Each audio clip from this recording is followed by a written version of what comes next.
Mkate. Chi? Akunongoni wang'ono akafitwa nechihurezo.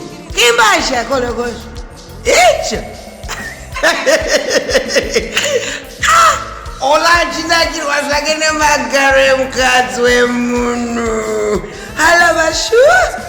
Kalabasha mukadzi wemunhu.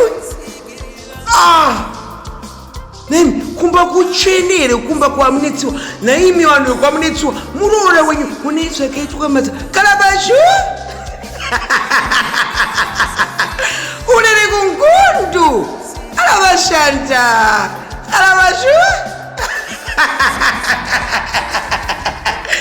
azika Ola NHAFA zvake nepasaidi kamposto rake kamposto atobata beche kaurapa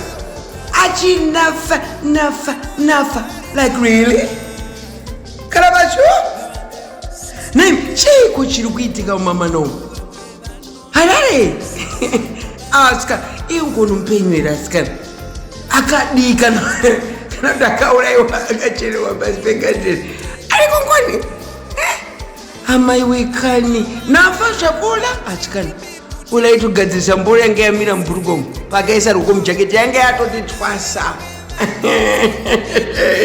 Kalabasha amai wekani zvokonzwi ndo zvinodiwa kumba kwavo hano kwamunetsiwa anoda mahure wawai mahure ndo maroora kwamunetsi mai wekani imi kana kufamba akashama uyo anofamba akashama mazamu saka waiti kusunga tikumazamu kuti uonekwe nani wakaonekwa kare anaka dhuzi akatobva ane pamwiri ikokoko abachibereko chake chiri very fertile anobva atori pamwiri izvozvi kudai Kalabasha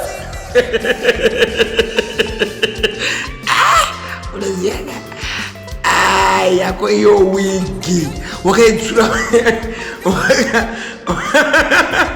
akaidzura paiko raive paiko ziwigi aive musaga yekukreshi